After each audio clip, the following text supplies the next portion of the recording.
अभी हमारे साथ एग्जीक्यूटिव एडिटर हमारे ज्ञानेंद्र तिवारी जी हमारे साथ में हैं, राष्ट्रीय राजनीति को बहुत अच्छे से समझते हैं, भाजपा और कांग्रेस को, तो बेहतर ढंग से बता पाएंगे दर्शकों को कि आखिर ज्ञानेंद्र जी ये क्या हो रहा है। कांग्रेस पार्टी इसको ग्रहण कहें, साढ़े साथी कहें, कुछ समझ में नहीं आ रहा या पूरा सनीचर ही लहट गया इसमें। देखिए, कल किसी से मेरी बात हो रही थी अंचल, तो कोई कह रहा था कि राम मंदिर जो प्राण प्रतिष्ठा हुआ है अयोध्या में, उसके बाद से अब राम मंदिर का जो बुखार है वो थोड़ा ठंडा हो रहा है। मैं बीजेपी की रणनीति या बीजेपी की सियासत को जितना राष्ट्रीय परिप्रेक्ष्य में समझता हूं, जब ये 400 पार की बात करते हैं, जब ये मोदी के परिवार की बात करते हैं, कल ही चरणदास महंत ने ये कहा कि मोदी के सिर पर लाठी मारने वाला नेता चाहिए, जो उसको बीजेपी ने अपनी ताकत बना ली, यानी चाय वाला बयान हो आपको। इस लेटर को मैं पढ़ रहा था जब आप विश्लेषण कर रहे थे और विस्तार न्यूज के दर्शकों को ये बता रहे थे कि ये किस तरह से कांग्रेस के ऊपर ग्रहण लग गया है। तो प्रोफेसर गौरव वल्लभ हैं,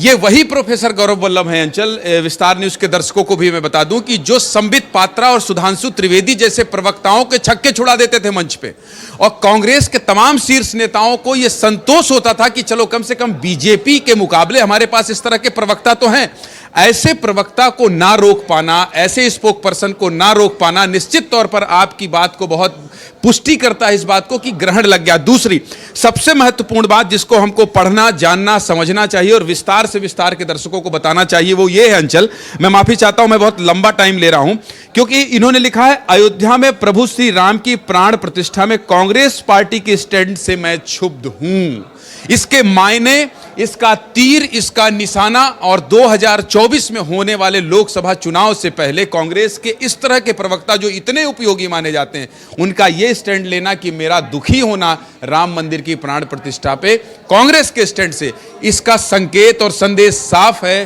कि ये बुखार न उतरा है और न 24 के पहले बीजेपी उतरने देगी। ज्ञानेंद्र जी, आपने जीतू पटवारी जो कि मध्य प्रदेश कांग्रेस के अध्यक्ष हैं, उनसे बात करी थी जब आपने मंच पे, तो उन्होंने कहा था क्या कांग्रेस में सब ठीक चल रहा है, ऐसा नहीं लगता आपकी तरफ से गलती हो रही है। तो संकेत तो उस समय भी उनने दिए थे कि हम सही नहीं हैं, या जनता ने हमें नकार दिया है, या जो जीत गए हैं वही, उनने कहीं ना कहीं ये महसूस तो किया था और कबूला भी था। क्या कहा था आपसे, उससे जोड़िए इसको जो आज हो रहा है। मैं इसलिए आपकी बात पर सहमत हूं क्योंकि मैंने जीतू पटवारी को, हमारे उस दिन के वो मेहमान थे, प्रदेश अध्यक्ष, मैंने उन्हें ग्रिल नहीं किया था और ना ही मैं उनको दुखी करना चाहता था। मैं बार बार उनसे ये कह रहा था कि आप मेरे मेहमान हैं, आज हम अच्छी अच्छी बात करें। उनने बेबाकी से और पूरे मन से स्वीकारा था। माफी चाहता हूं, लेकिन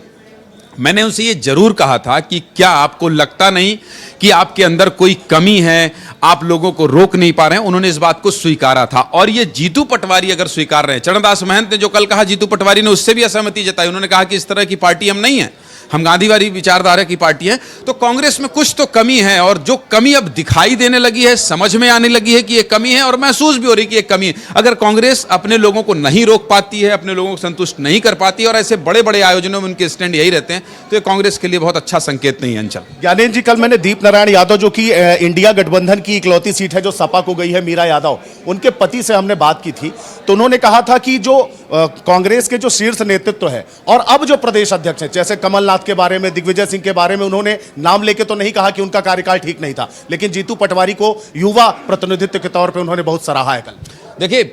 मैं तो ये कह रहा हूं कि हमारी शुभकामनाएं हैं, ना हम पक्ष में हैं ना विपक्ष में, निष्पक्षता के साथ आगे विस्तार करेंगे, तो हमारी तो शुभकामनाएं सबके साथ है। लेकिन जो स्थिति है कांग्रेस की, मैं बार बार ये कहता हूं, मैंने 1 तारीख को हमारे भव्य शुभारंभ भोपाल में मैंने ये इस बात का जिक्र किया था कि 1 लाख कार्यकर्ता जब किसी पार्टी का प्रदेश में अटेंडेंस लगाने लगे तो आप समझिए कि ये पार्टी नहीं रह जाती है, तब ये राजनीतिक दल नहीं है। एक कॉरपोरेट कल्चर के हिसाब से भारतीय जनता पार्टी अपने आप को मजबूत करने की कोशिश कर रही है और दूसरी ओर कांग्रेस है जिसके पास न लाइन है, न लेंथ है, न नेताओं की बयानबाजी में उनका खुद का नियंत्रण है। तो बहुत सारी चीजें इसमें सुधार करने की जरूरत है। मुझे लगता है कि बहुत लंबा वक्त लगेगा, अभी भले जीतू पटवारी कोशिश कर रहे हैं, लेकिन हम उनका रुख करेंगे पटरी पर आना।